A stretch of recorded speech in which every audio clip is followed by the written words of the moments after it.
Cancer से पीड़ित एक छोटी बच्ची की इमोशनल कहानी। सही कहा गया है कि इंसान के जीवन में हर समय एक जैसा नहीं होता है। कभी उसको कुछ करना होता है और उसको कुछ और ही मिल जाता है। आज मैं आप लोगों को एक ऐसी कहानी सुनाने जा रहा हूँ जिसको सुनकर आप लोगों का मन मचल जाएगा। रमन और उसकी पत्नी दोनों एक साथ एक छोटे से शहर में रहते हैं और दोनों बहुत ही खुश है।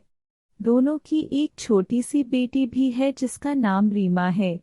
आज शाम को रीमा जब से स्कूल से वापस आई है तब से बहुत ही उदास है और किसी से कुछ बोल नहीं रही है। कुछ देर बाद वो रोने लगती है और उसकी माँ बहुत पूछती है लेकिन वह कुछ नहीं बोलती है।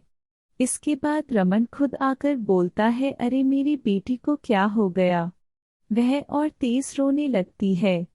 रमन को लगता है कि वह उसके पसंद का खिलौना नहीं लाया है इसलिए वह रो रही है।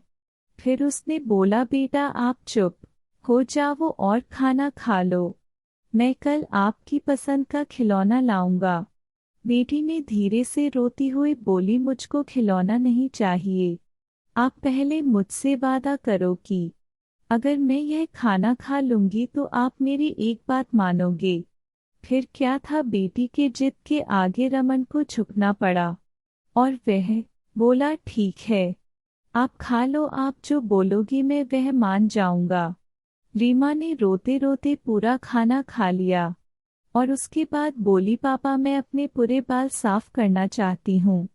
पापा ने बोला, आप लड़की हो, गंजे होकर आप अच्छी नहीं लगोगी और फिर स्कूल में भी आप कैसे जाओगी। रीमा ने बोली, पापा आपको मेरी यह बात माननी पड़ेगी क्योंकि आपने वादा किया था। फिर क्या था, रीमा ने अगले दिन सुबह अपने पूरे बाल गंजे करवा लिया और फिर स्कूल गई। अगले दिन जब रीमा के पापा उसको स्कूल छोड़ने गए और वापस आ रहे थे तभी एक औरत ने आकर बोला, साहब आपकी बेटी ने ऐसा काम किया है जिसकी मैं कल्पना भी नहीं कर सकती थी। रमन ने पूछा, ऐसा क्या कर दिया।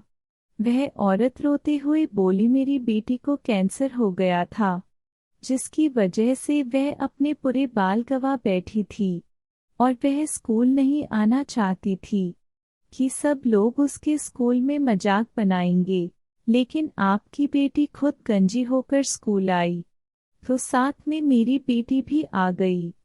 उस औरत की पूरी बात सुनकर रमन की आंखों में आंसू आ गया और वो सोचने लगा कि आज मेरी बेटी ने मुझको प्यार का मतलब सिखा दिया।